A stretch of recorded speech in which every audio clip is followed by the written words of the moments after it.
TTADC নির্বাচনের আগে 29 দফা প্রতিশ্রুতি নিয়ে ইস্তেহার প্রকাশ করলেন ত্রিপুরার মুখ্যমন্ত্রী মানিক সাহা। উপস্থিত ছিলেন বিজেপির শীর্ষ নেতৃত্ব। জনজাতি এলাকার উন্নয়ন, শিক্ষা, স্বাস্থ্য ও কর্মসংস্থানকে ইস্তেহারে প্রাধান্য দেওয়া হয়েছে। মুখ্যমন্ত্রী জানান, এই প্রতিশ্রুতিগুলির মাধ্যমে এলাকায় উন্নয়নের নতুন দিগন্ত খুলবে।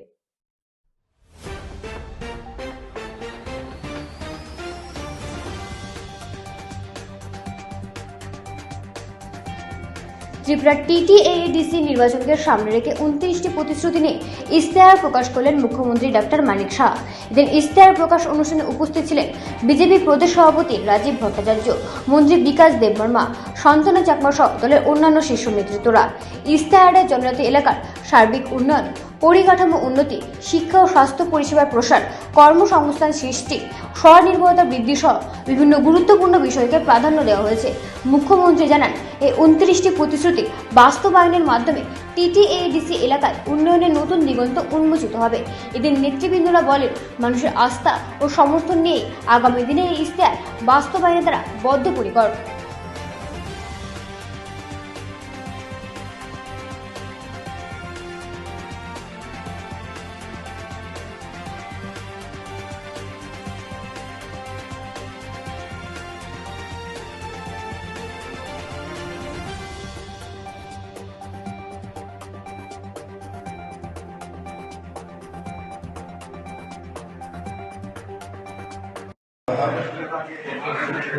जों दिनै 2026 समबारनि संकल्प पत्र जों दिनै उन्मोचन होनाय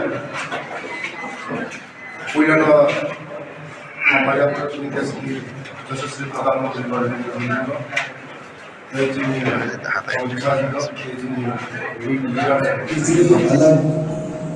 एक ये लोकल हो गया है।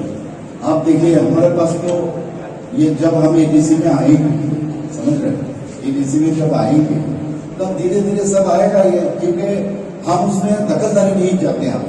हम अगर करेंगे तो जानबूझकर अभी दखलदारी कोई भी लोकल बॉडी, अब सपोज एएमसी हो गया, ये हमारा जो लोकल बॉडी बाकी है इसमें हम थोड़ी इंटरफेयर करते हैं, वो अपना काम कर रहे हैं, लेकिन खबर तो है हमारे पास। तो इसीलिए मैं कह रहा हूँ इसमें क्यों नहीं करते हम, तो जब टाइम जब आएगा उसी में हम करेंगे, तो इसलिए आप चिंता मत कीजिए, होगा ही।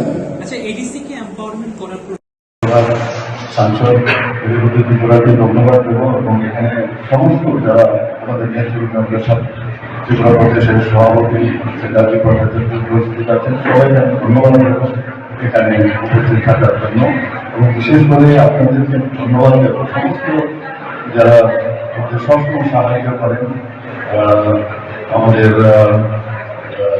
মিডিয়া বন্ধুরা সবাইকে আমি হার্দিক অভিনন্দন ও শুভেচ্ছা জানাচ্ছি। দেখুন, আমরা যে প্রশ্নটা আপনি করেছেন ইনফ্রাস্ট্রাকচার ডেভেলপমেন্ট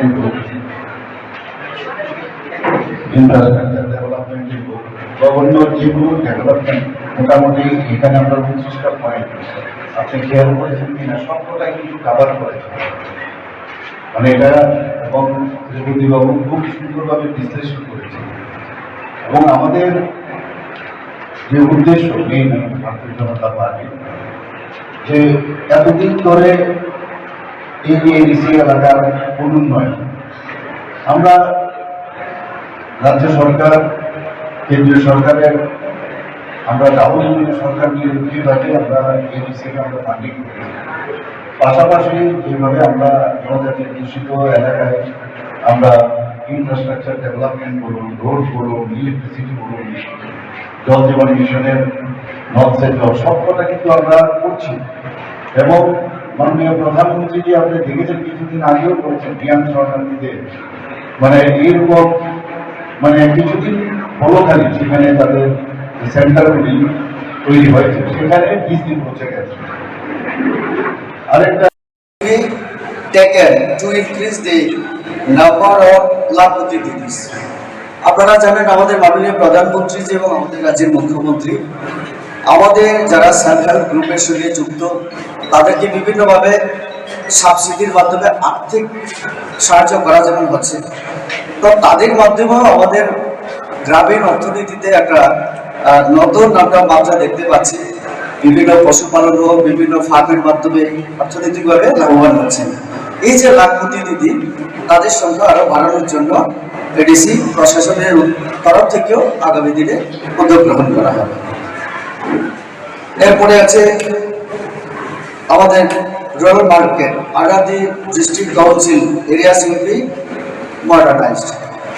এটা খুব গুরুত্বপূর্ণ যে আমরা যারা অটোনমাস ডিস্ট্রিক্ট কাউন্সিল এরিয়ায় থাকি, বাজার থেকে ন্যূনতম রেভিনিউ কালেক্ট করা হয় আমরা দেখি, কিন্তু সেটা সেইভাবে তার কোনো পদ্ধতি, তার কোনো ভালো সিস্টেম নেই। সাথে সাথে মার্কেটগুলির অবস্থা খুব করুণ। তো তার জন্য আমরা যদি ক্ষমতায় আসি, আমরা যদি এখানে বসতে পারি, তাহলে বাজারগুলির উন্নতিকরণ। ব্যুরো রিপোর্ট, রাত দিন নিউজ নেটওয়ার্ক।